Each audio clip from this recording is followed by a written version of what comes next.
Hello, my soccer universe. If I look back at the three European competitions in this midweek, I can say the Conference League was meh, yeah, it was all kind of done, but there was a little bit of excitement in there.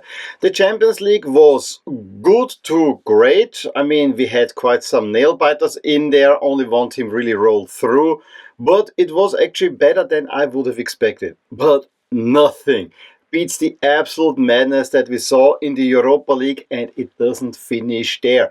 I think the only team that was somewhat dish comfortable moving on was Athletic Club, the hosts of that final, and I repeat myself. However, even that game could have gone quite differently. We had a gutsy performance by Spurs. How often have you seen that? Let's be honest. I mean, this is Spurs who are falling apart in the Premier League. We have the major storyline with Bodø Glimt surviving a scare. They were already out, however, they fought themselves back into the game against Lazio and are now in the semifinal thanks to an absolutely horrendous penalty shootout. But the icing on the cake was the absolute mad comeback by United, where all the headlines were already written. United again crumble against all the odds. They had everything under control. They fall apart. They give away 4 goals, 2 of those in overtime with a man more. However, then they managed a comeback of the ages. Well, I don't know if this beats Barcelona 99. I guess significance will play a part in that assessment. But this was an absolutely mad comeback by United, who now find themselves playing Athletic Club, where I honestly would favor Athletic Club. But what United have shown, they've given us some of the best games in the Europa League this season. The other semi-final, well, do we see another upset? I don't think it's beyond Bodø, but I'm already getting ahead of myself. Let's recap this absolutely mad action from the Europa League yesterday evening.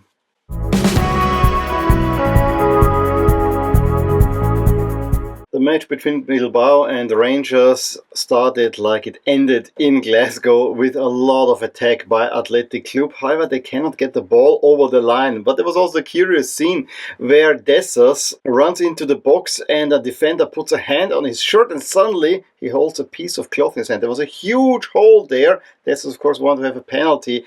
Honestly, when you see it in the replay, it was not much of a touch. I think it was more a quality control issue, to be honest. Dessers desperately wanted to have that penalty, got a yellow card for complaining to the referee, and he had to change his shirt. Athletic Club then get the breakthrough through a penalty, and Sunset converts that one just before the halftime break, and so Athletic Club finally get the ball over the line. In the second half, though, suddenly Rangers really came on. I mean, they needed to get back into the game, created some chances, none bigger than a shot by Raskin that was deflected onto the post. There was also a cross by Czerny that was defended away.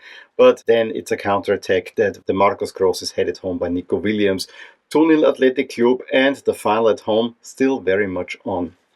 For once, Spurs showed their good face and put in a gutsy performance to grind out a 1-0 win against Frankfurt. However, Frankfurt's hopes of reaching a semi-final were already dashed early on when Mario Götze, who had been in really good form, had to come off with a hamstring issue. Shaibi came on, and then the game kind of ebbed and flowed with more chances definitely for Spurs. However, it is then Coa Santos who mows down Madison in the box that gives away a penalty, and Solanke in the 43rd minute converts, and I thought at that point that the lead for Spurs was even all right.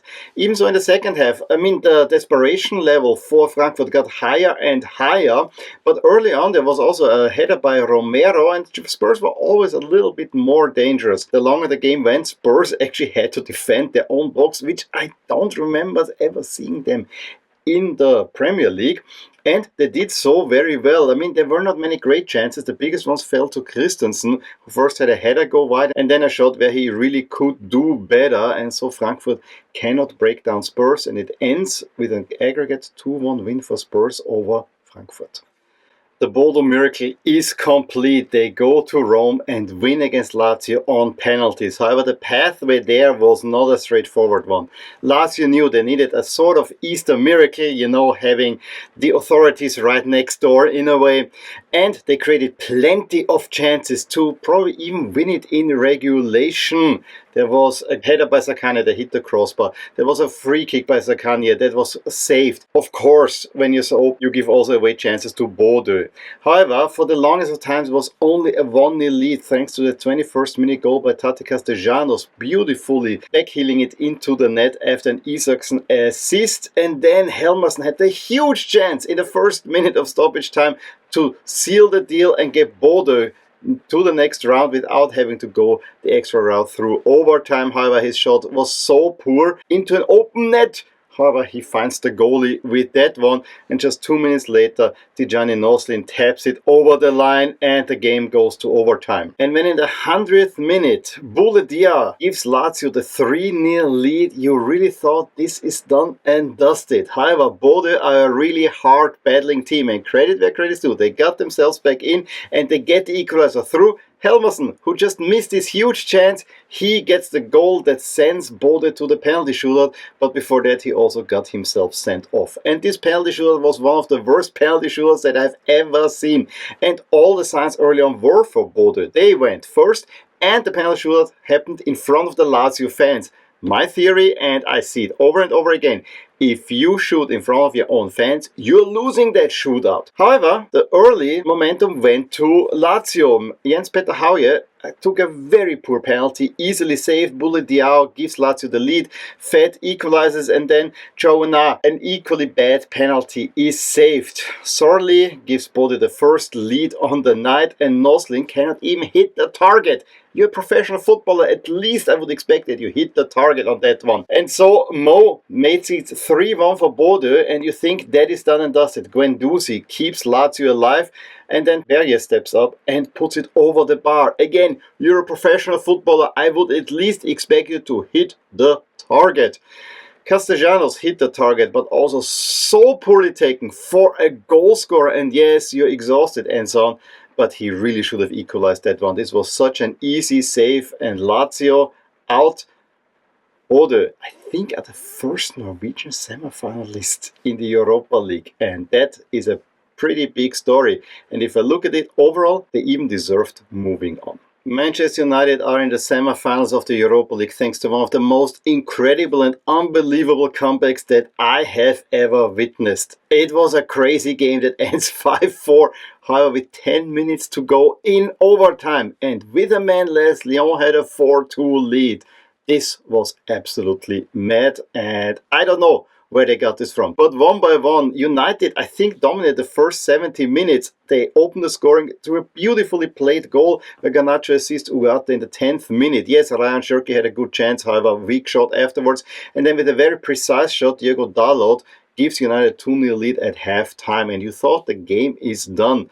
It was more or less done. However, Tolisso after a corner and two headers, one by Lacazette over to Tolisso, holds one back for Lyon, who then 7 minutes later scored an equalizer through a really weird shot by Tagliafico. I think outside of his foot, it was cleared behind the line. Then Lacazette puts it over the line. However, it's 2-2 and game very much on. However, Tolisso is sent off for a rather harsh second yellow card very late in that game. To overtime it goes, and it's Ryan Cherki, and I think there was even a penalty foul before that, that gives then Lyon the lead with a man less. I cannot overstate this, with a man less in the 105th minute. And if you looked around Old Trafford and even the United players, they seemingly didn't really believe in that, and it got even worse. Penalty given away, Onana is fouled, Lacazette steps up, 4-2 Lyon. Then, just a few minutes later, Casemiro is brought down in the box and Bruno Fernandes 3-4, and suddenly there was life again for United. This penalty was probably the spark that was needed. However, it's in the 120th minute when Casemiro assists Kobe Mainu to get the equalizer on aggregate, and then all the push goes forward, and it's a Casemiro cross again. So Casemiro crucial in all three goals, and he is a player that we all thought is done and dusted. It's a nice cross in, and Maguire, a bit forgotten by the Lyon defense, heads it in the 121st minute to give United an absolutely unbelievable comeback. As I said, if you watch the game, especially in regulation, United more or less had that one under control. How they threw it away, I don't know. How they came back, I don't know. But it was exhilarating to watch, and I'm expecting more of that from United in the semis.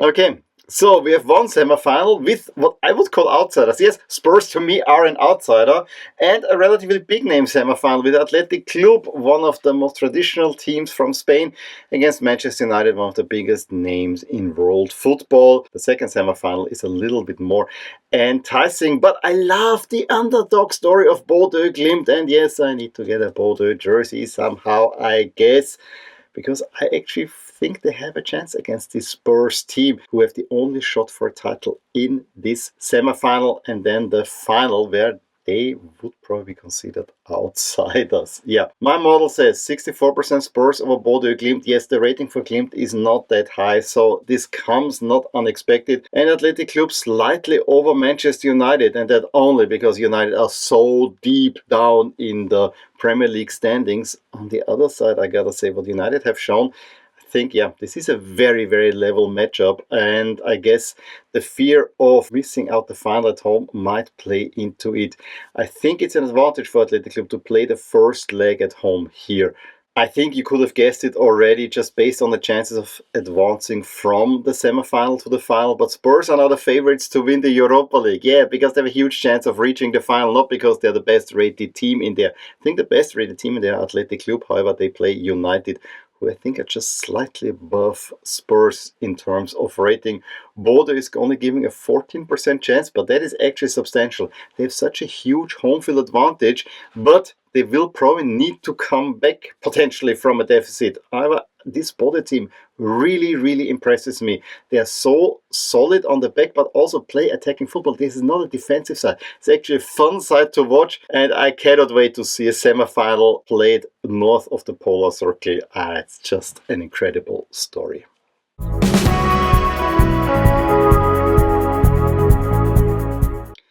Like in the Conference League, these semi-finals are played on the 1st and the 8th of May. First Athletic Club and Spurs hosting, so two really, really modern stadiums. And then the return legs in crumbling Old Trafford and in the small town of Bodø on the plastic pitch. I absolutely love this, and I'm really looking forward to these. I hope there will be quite some suspense. But so far, the Europa League has really delivered.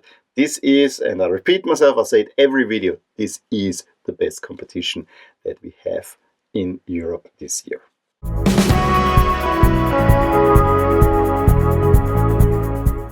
So these are my thoughts on what happened in the Europa League. Who do you think will play in the final? Do we get a Premier League final? I hear a lot of people in England saying, yeah, this will be Spurs against United. I don't think it's that straightforward. To me, the best team left in the competition, if I just look squad-wise, is Athletic Club.